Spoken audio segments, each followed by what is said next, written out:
Depuis ces 10 dernières années, il y a de moins en moins de redoublements en France. Vrai. Si mon enfant redouble, ça va lui porter tort toute sa vie. Faux. Le redoublement provoque seulement des conséquences émotionnelles et psychologiques négatives. Faux. Retrouver la motivation libère de la dopamine qui renforce l'envie d'apprendre. Vrai. Faire réaliser à mon enfant qu'il ne sera plus avec ses copains va permettre de le motiver pour faire des efforts. Faux. Et toi, as-tu déjà redoublé ? Oui. Bonjour à tous, bienvenue dans ce nouveau podcast. Aujourd'hui, on aborde un sujet d'actualité qui va être celui du redoublement.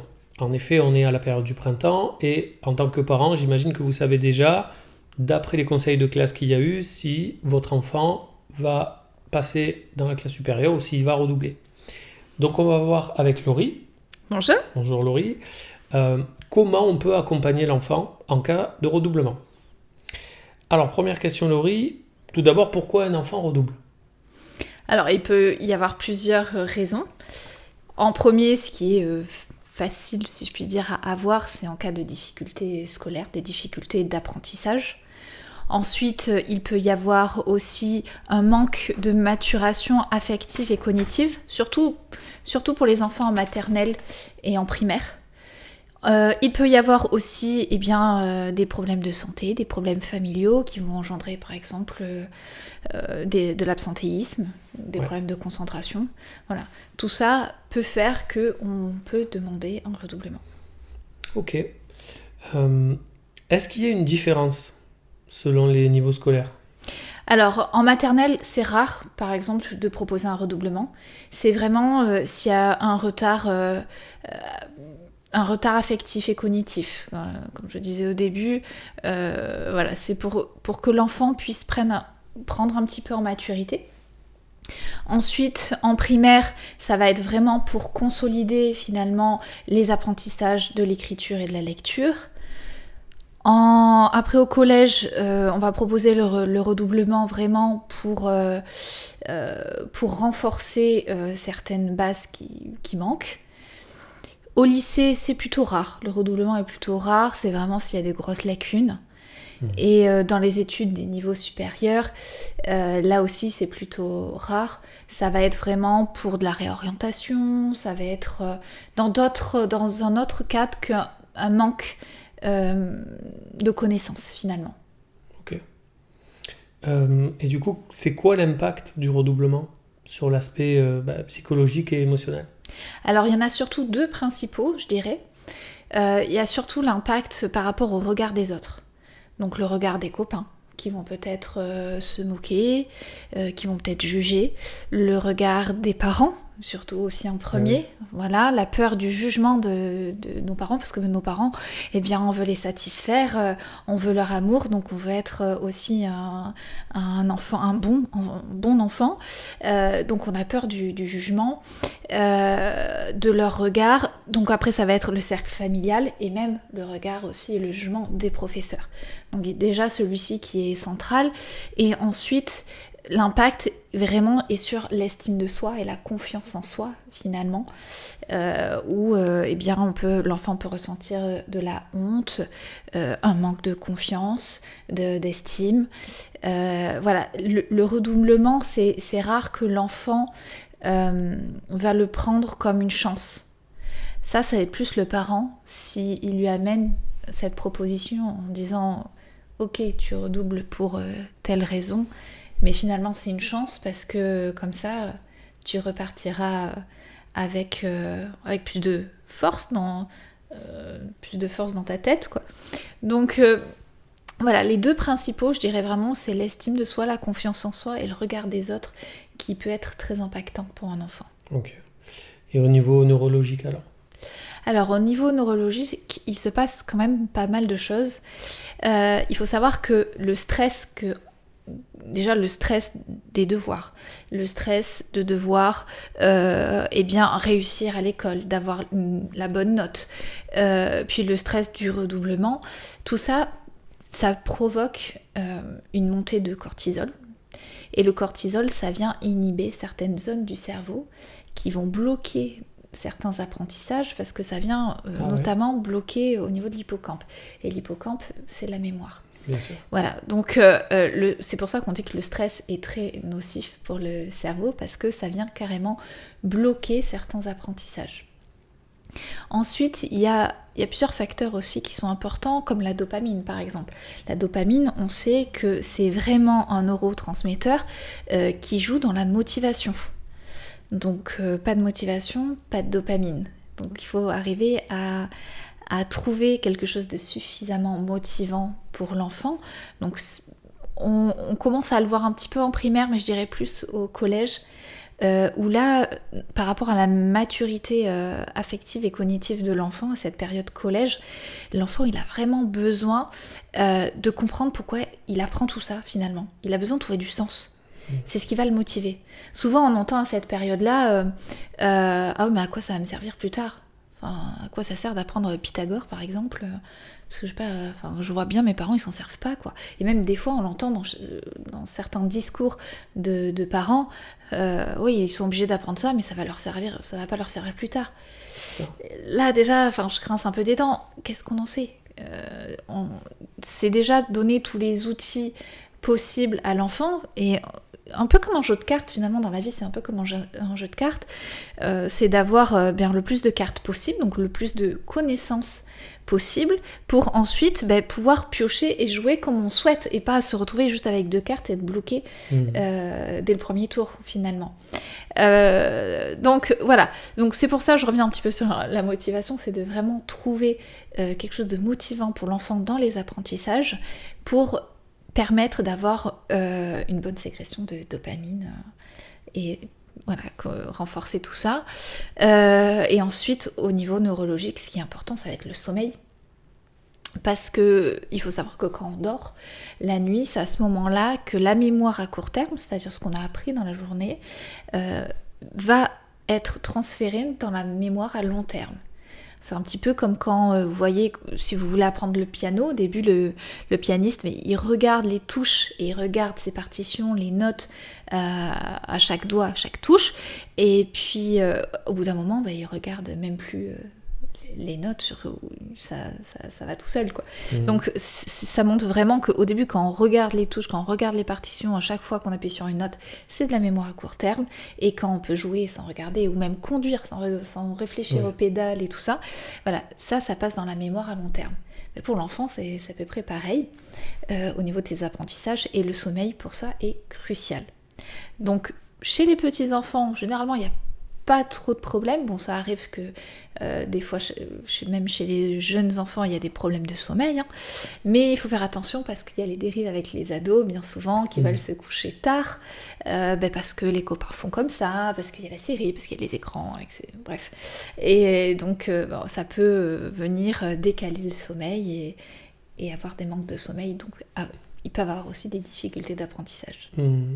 Concernant l'impact évidemment des écrans et de l'alimentation, on en avait parlé aussi dans d'autres podcasts, donc je vous invite à regarder sur la chaîne. Et du coup, comment est-ce qu'on peut adapter l'accompagnement selon le niveau scolaire ? Alors, par exemple, pour un enfant qui est en maternelle, donc là, l'enfant, il a vraiment besoin d'être encouragé. Tout passe par le jeu et la répétition. Tout simplement. Donc il ne faut pas s'étonner, l'enfant en maternelle, s'il nous semble, ça fait peut-être un peu garderie, dans le sens, il joue toute la journée, oui, mais ce sont des jeux d'apprentissage et de répétition, et il a juste besoin d'être encouragé. C'est un stade, j'ai envie de dire, assez simple au début. À l'école primaire, là, il faut commencer justement à voir si il ne faudrait pas établir une technique de travail. Déjà, l'école primaire, c'est les devoirs qui s'installent en plus à la maison. Oui. Donc c'est trouver un rythme, c'est très important pour les parents, pour l'enfant, trouver un rythme à la maison, trouver une méthodologie de travail, ne pas hésiter à faire des pauses, parce que pendant les devoirs, déjà quand on arrive à la maison, on n'attaque pas les devoirs d'entrée, on essaye de faire un petit moment de pause, parce que l'enfant, il a dû rester très cadré pendant à peu près de 8h jusqu'à 16h. Il a besoin de décompresser, donc lui laisser au moins une petite heure pour évacuer tout ça. Et ensuite pouvoir attaquer les devoirs par tranche de 25 minutes, s'il y a besoin, 20-25 minutes, faire une pause. Ne pas hésiter, faire une pause de 5-10 minutes et reprendre après si c'est nécessaire. Voilà, donc à l'école primaire, on cherche vraiment une méthodologie, une routine. Et ensuite au collège, je dirais que c'est vraiment la période là où l'enfant déjà, on voit que petit à petit dans ces années collège, l'affectif prend beaucoup le dessus. L'enfant est très émotionnel, il commence à avoir une sécrétion d'hormones qui va faire son effet. Donc là, l'enfant, il a vraiment besoin de comprendre pourquoi il apprend et de rester motivé. Donc il faut vraiment l'encourager dans ce sens-là. Comme je disais, il a vraiment besoin de savoir pourquoi il fait ça, de savoir pourquoi plus tard il va en avoir besoin. Et au collège, on voit aussi, on commence à voir, et puis ça continue d'ailleurs avec le lycée, l'enfant va travailler un peu selon la tête du prof. Ah oui, ça. Voilà. On s'en rappelle. C'est ça, même nous, personnellement, on s'en souvient tous. On sait qu'un enfant avec qui aura une bonne affinité avec son professeur, ça va suffisamment le motiver pour faire des efforts. Mais alors, si avec un professeur, certaines choses ne lui conviennent pas, alors là, il va lever le pied. C'est vrai. Voilà. Donc ça, attention, c'est ce qu'on appelle aussi le biais cognitif. Donc les biais cognitifs, on en a tous, on en a tout le temps. Le biais cognitif, c'est des erreurs de jugement de notre cerveau. Alors ça sert à rien de lutter contre, parce que on est naturellement fait comme ça, notre cerveau est naturellement fait comme ça, tout simplement parce que notre cerveau est très feignant. Donc il va juger rapidement, c'est-à-dire si l'enfant il voit que le prof au début, ou ne serait-ce qu'une fois, il lui a souri en rendant une copie qui était mauvaise, il se dit bon, même si mon travail est mauvais, il m'encourage, donc je vais avoir envie de continuer. Mais si le professeur peut paraître rapidement désagréable, ne serait-ce que même une fois, eh bien l'enfant peut se dire ah non, de toute façon il est comme ça, et rester comme si que le cerveau était bloqué sur ce jugement-là. Donc c'est pour ça que le discours du parent derrière est très important à avoir, c'est-à-dire que le parent ne doit pas aller trop dans le sens du ouais, le prof celui-là il peut vraiment pas te voir, c'est vrai, il faut quand même que tu y ailles. Il faut éviter d'avoir ce discours-là. Il faut quand même écouter notre enfant, ne pas se mettre contre lui en disant non mais c'est une erreur de jugement, tu te trompes. Enfin, voilà, il n'y a rien de mieux pour braquer son gosse. Voilà, clairement. Donc non, c'est-à-dire rester à l'écoute de son enfant, mais lui poser des questions. Est-ce que tu l'as déjà... Je sais pas, est-ce qu'il a déjà dit quelque chose de gentil à quelqu'un d'autre? Ou vraiment lui poser des questions qui soient dans le sens de la réflexion pour qu'il puisse changer progressivement son jugement. Voilà. Ouais. Mais éviter les phrases affirmatives pour pas se retrouver bloqué ou braqué aussi, finalement. Donc voilà, au collège... On voit que les choses sont en train justement de changer par rapport à ça. Et au lycée, pour accompagner, donc quand il y a un redoublement, là, venir renforcer encore plus les méthodes de travail, peut-être jouer avec des fiches pour réviser, jouer avec les couleurs, voir si la mémoire de votre enfant est plus visuelle, est plus auditive. Même ça, on peut le mettre un peu en place avant. On le voit quand un enfant commence à apprendre une poésie, même en primaire. Des fois, quand il y a un petit chant derrière, quand il y a quelques notes de musique, c'est plus facile à apprendre. Voilà, donc ça, là-dessus, on peut s'en servir vraiment sur tous les niveaux, de réviser, soit en musique, soit avec des couleurs. Jouer un peu sur tous les sens. Mais au lycée, c'est vrai que ça se renforce. Ça se renforce à ce niveau-là. Et puis il faut diriger notre enfant vers l'autonomie.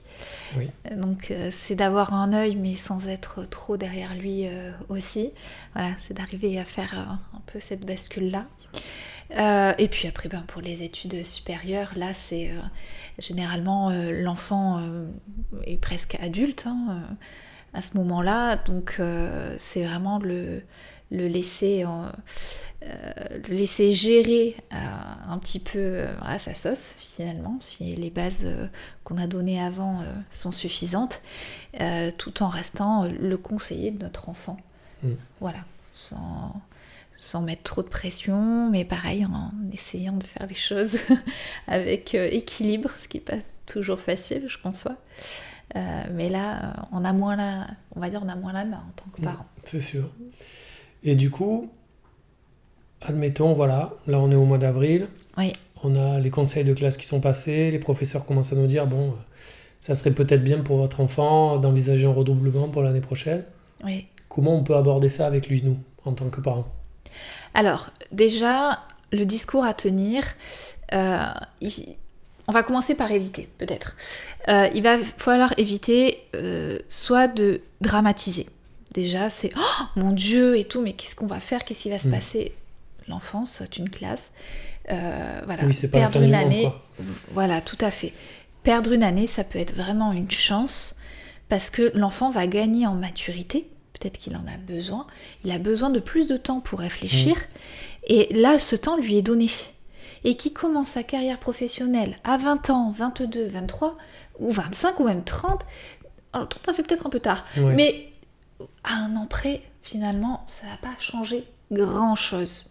Donc, c'est vrai que sur le coup, en tant que parent, on peut avoir tendance, mince, il a raté quelque chose, et puis se remettre en cause aussi en tant que parent, qu'est-ce que j'ai mal fait, qu'est-ce que j'ai pas fait. Forcément, c'est normal, la culpabilité est toujours là. Donc voilà, mais éviter de dramatiser. Déjà, donc c'est d'avoir un discours plutôt ouvert, encourageant, où on va lui dire que s'il a besoin, on est là pour lui, qu'il n'y a pas de honte à avoir sur le redoublement, de voir ça comme une chance, voilà, et surtout aussi de lui demander comment lui vit les choses, avant toute chose, parce que nous, quand on voit que notre enfant redouble, on va sûrement revivre, c'est pas que sûrement, c'est qu'il y a une grande partie de nous qui va revivre aussi notre propre histoire. C'est-à-dire si nous-mêmes on a redoublé dans notre vie, eh bien il y a tout notre affect, toutes nos émotions de nous enfants qui va revenir et on va le coller à notre enfant. C'est-à-dire, moi j'ai ressenti ceci, cela, mon enfant c'est sûr qu'il va ressentir pareil. Bah ouais. Où il y a de grandes chances. Mais ça se fait de manière inconsciente, il n'y a pas besoin de se dire que c'est pas bien et qu'on fait ça. Non, on fait ça de manière complètement inconsciente, c'est à notre détriment presque. Donc avant toute chose, c'est ok, tu dois redoubler. Est-ce que tu comprends ce que c'est redoubler? Selon le niveau scolaire, l'enfant ne sait pas forcément ce que ça veut dire. Est-ce que tu comprends les conséquences? Pour toi, quelles sont-elles? Parce que bien souvent, ce que je peux voir, c'est les parents, c'est il redouble. Pour moi, ça veut dire que mon enfant, il va pas bien du tout. En plus, il va pas voir ses copains. Tu te rends compte, tu vas plus voir tes copains. Donc l'enfant, il a la pression. Il a plus ses copains, certes, dans la classe. Il y a ça aussi, mais il reste dans l'établissement, ses copains. Donc l'enfant ne voit pas trop le problème, sauf que le parent lui dit que c'en est un. Donc ça peut être lourd, ça peut être très lourd pour lui. Donc voilà, déjà avoir une discussion ouverte, de savoir lui ce qu'il ressent, ce qu'il attend, ce qu'il comprend, voilà, comment il voit les choses, et ensuite accompagner en fonction de ça. Si l'enfant se sent nul et dévalorisé, alors qu'au contraire on essaye de le motiver, on essaye de... Voilà, déjà c'est pas nier son sentiment, on va éviter de lui dire « mais non, ça sert à rien parce que lui il est dans sa croyance et si on dit non il va dire oui mais de toute façon t'es mon parent, bien sûr que quelque part tu m'aimes quoi que je fasse, donc tu m'aimes même si je suis nulle, donc ça veut dire que je suis quand même nulle. Voilà, donc ok, c'est-à-dire ok tu te sens nulle, d'accord, alors mais en quoi tu peux être fort par exemple, c'est vraiment détourner le truc sur non, c'est montré que finalement, aussi à notre enfant, on a tous nos forces et nos faiblesses et que c'est présent chez tout le monde. Il y en a un qui peut être fort en maths, mais c'est difficile en français, par exemple, et inversement, pour notre enfant. Et il n'y a pas de honte à être plus fort, même si c'est en art plastique, voilà, et qu'on est faible en français, on est fort en art plastique, mais tu as une force, et c'est peut-être sûrement pas la seule. Voilà, c'est vraiment aussi travailler sur ça, explorer. Trouver la sensibilité qu'ils ont quelque part, oui, c'est pas... Voilà. pas toujours facile à déterminer. C'est ça. Donc c'est pour ça, c'est éviter en fait les phrases affirmatives, mais vraiment être dans le questionnement. C'est ça qui permet de faire changer le jugement de soi, le jugement de quelqu'un d'autre aussi. Ça marche pour tous les âges d'ailleurs. Voilà, c'est vraiment être dans le questionnement. Ok. Voilà, principalement. Et ensuite, si notre enfant a besoin d'un accompagnement aussi, c'est-à-dire un accompagnement peut-être avec un orthophoniste, avec une psychologue, pas hésiter à se faire aider de professionnels. Peut-être que notre enfant a juste besoin de quelques cours du soir, de renforcement, lui faire cette proposition. Peut-être que notre enfant a besoin d'une orientation pour des enfants plus grands qui sont au lycée. Peut-être qu'il y a un manque de motivation parce que ils savent pas vraiment vers quoi se tourner plus tard. Donc chercher au niveau orientation. Chercher au niveau, pourquoi pas, des stages d'observation, tout ça qui va venir renforcer la motivation de l'enfant. Voilà, donc aussi explorer dans l'environnement pour se faire aussi accompagner. Ok. Un mot pour la fin ? Eh bien, il faut savoir que le redoublement n'est pas une fin, justement, en soi. Et que si vous nous écoutez aujourd'hui, c'est que vous êtes déjà... Vous cherchez des solutions et que vous êtes dans une démarche positive. C'est sûr. Donc vous êtes sur la bonne voie. Voilà. On n'oublie pas d'écouter les émotions de notre enfant. On dédramatise. On n'hésite pas à se faire accompagner si besoin. Surtout, et puis on met en place, s'il y a besoin, des routines de travail, des méthodologies de travail. Du soutien scolaire aussi. Du soutien scolaire, on n'hésite pas à puiser un peu dans les ressources aux alentours. On reste positif, si je puis dire, pour la suite, avec l'enfant. Principalement, c'est surtout ça, je dirais, qu'il faut retenir. Très bien. Donc merci pour votre écoute, abonnez-vous si la chaîne vous plaît, n'hésitez pas aussi à partager les vidéos, il y a souvent des parents qui peuvent avoir besoin d'un petit peu de réconfort face à ces sujets-là. Autre solution. Voilà. Donc on vous remercie encore une fois pour votre écoute et on vous dit à la prochaine. À bientôt.